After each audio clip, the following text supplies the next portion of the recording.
boy, the moment I stepped into the truth of who I was, I became activated.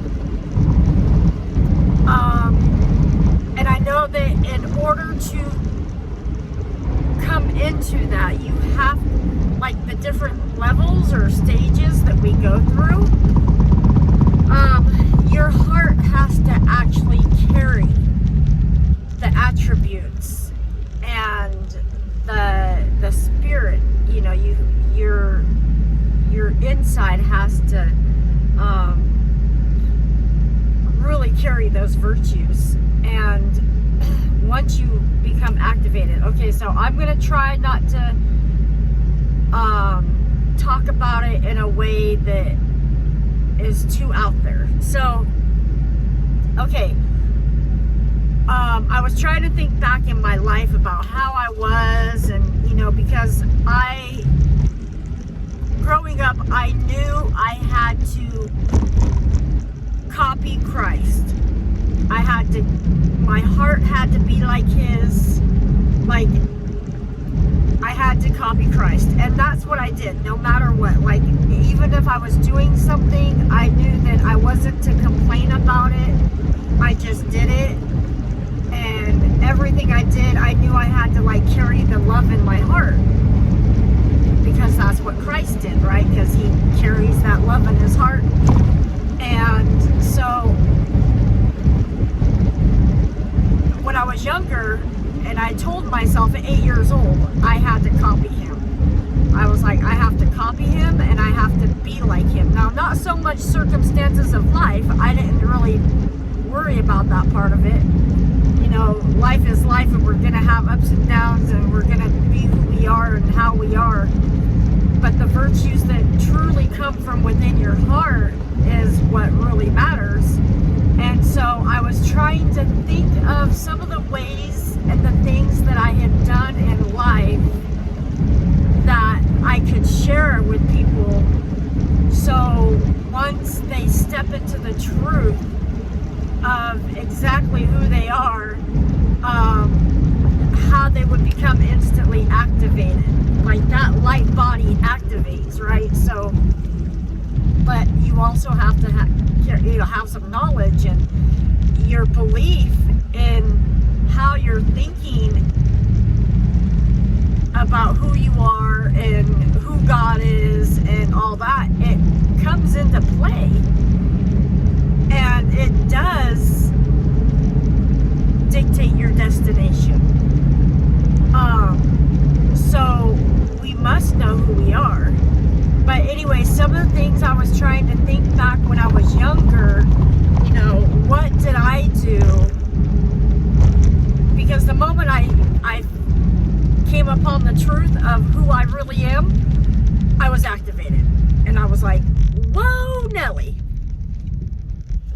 So it was really cool. And best love story ever. This car almost hit me over here, and I'm the one talking. Anyway, so some of the things that I think back on and how I did things, I was always very giving, and so whenever I would give somebody something, I would give it to them, knowing that I gave it to them with the good feeling of giving. Like, in my heart, it was happy that I was giving it, and not really expecting anything back. Now granted, there was a couple times, like, if I loaned 20, 30, 60, 80 bucks, no big deal. Like, you know, I don't care if I get it back. I usually always give and not expect it back. And I've also given, you know, $5,000, $10,000, $15,000, and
everybody. And even when, like, it's something that you really like or whatever, and you end up giving it, don't ever regret giving, because giving is big to the heart. And loving your brothers and sisters and your neighbors, same thing. So my neighbor's trash can blew over, and the trash was getting all over, and I was like, oh dang, there's trash everywhere. Now I could have left it there and let them pick it up, but I went ahead and picked it up and put the trash can back up, just because, first off, if my trash can blew over, my trash was everywhere, and I wasn't home or whatever was going on, I would hope that somebody would do that for me. So treating people the way you want to be treated is another big thing.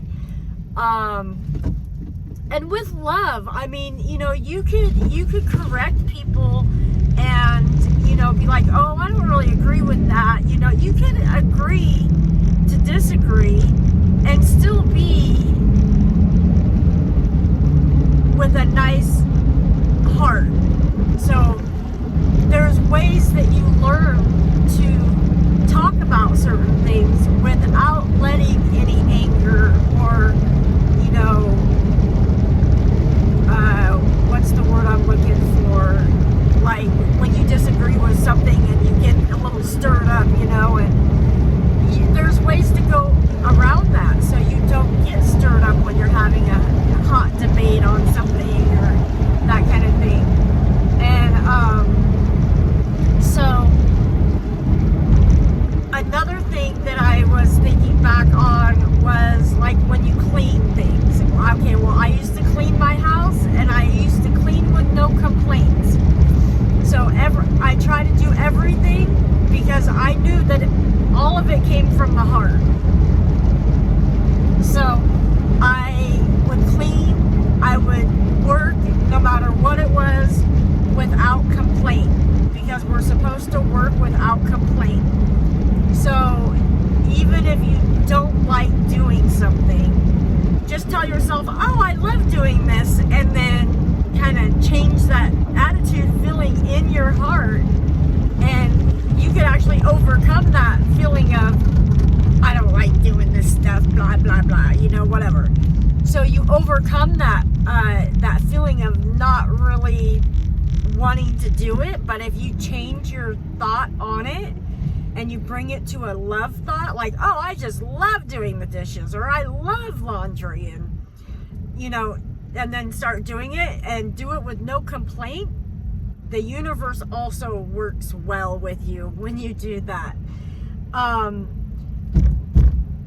another thing that I've noticed, I used to always, I kind of trained myself to be a people pleaser. I guess I didn't train myself. I allowed my heart to rule me. So by doing so, I secretly kind of activated a lot of stuff within me. And all my mind and heart were waiting for was that one truth to come upon completion. Perfection, amazing love story of us and the Almighty. And it's so as I come into this, you know, these thoughts of what I used to do when I was, you know, younger, and want to bring it to maybe help somebody understand how they can change something in their life, or change the way they feel, or help activate them in their light body, because I do